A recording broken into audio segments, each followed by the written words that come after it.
Bizni mamlakatimiz bolajon mamlakat, bolalarga ko'rsatiladigan har qanday ta'zir yoki zo'ravonlik yomon ko'riladi va rad etiladi.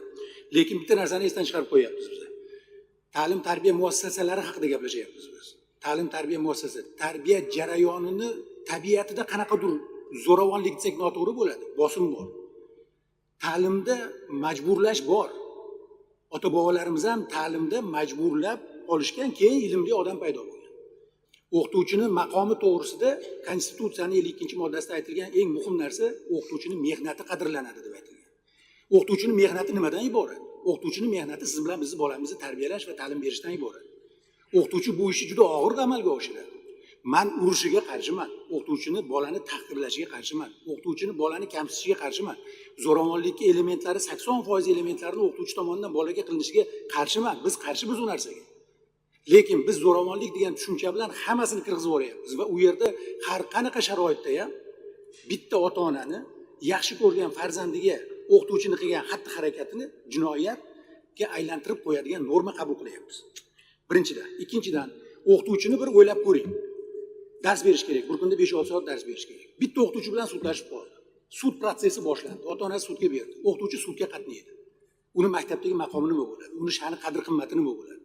Oxiri oqlandi ham deylik, mayli, sud orqali hal bo'ladi deb aytyapsiz. Oqlandi ham deylik. U o'qituvchining reputatsiyasi nima bo'ladi maktabda? U o'qituvchini biz nima qildik? Qaysi holatga olib keltirdik? Va qolaversa, uchinchidan, mana shu yerda davlat rahbari o'tirgan paytlarda biz parlamentda taklif bergan edik Milliy tiklanish partiyasi sifatida.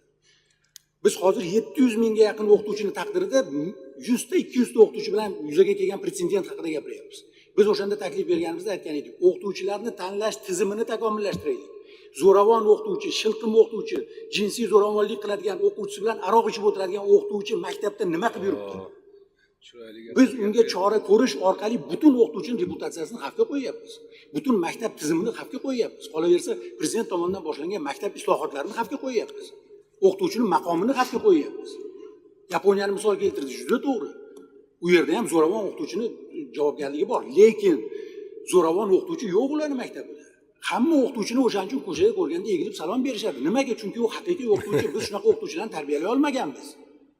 Hozir maktab ichidagi o'shanaqa siz aytayotgan zo'ravon o'qituvchilar bo'lsa, ularni tozalab tashlash kerak. Lekin qonuniy pretsedent yaratib, norma bilan o'qituvchi o'dag'aylab qarasa ham javobgarlikka tortib tashlaydigan normani yaratib qo'yib, biz o'qituvchining maqomini nima qilamiz? Maktabni nima qilamiz? Ta'lim tarbiya protsessini nima qilamiz? Bolalarimizni kim tarbiyalaydi? Kim dars beradi ularga? Kim xohlaydi shunaqa o'qituvchi bo'lib ishlashni? Masalan, oyog'ini ko'tarib bitta katta qonni o'g'li, misol uchun, darsda o'tirgan bo'lsa, oldiga kelib o'qituvchi oyog'ini pastga tushirib o'tirgan bo'lsa, menga ruhiy bosim qildi deb otasi prokurorga aytib, o'qituvchini javobgar qildirib yuboraversa, bunaqa pretsedentlar bor. Men misol keltirib berishim mumkin. Biz nima qilayotganligimizni o'ylashimiz kerak. Ikkinchi moddaga, hurmatli spiker, biz fraksiyada ham qarshi bo'lganmiz. Men deputatlarning ikkinchi moddani qo'llab-quvvatlamoqchi. Tushunarli. Endi reglament bo'yicha ishlaymiz. Qo'mita ikkinchi moddani shu tahrirda qabul qilish so'rayapti. Albatta, boshqa takliflar ham bo'ldi. Qo'mitani taklifini ovozga qo'yamiz. Marhamat.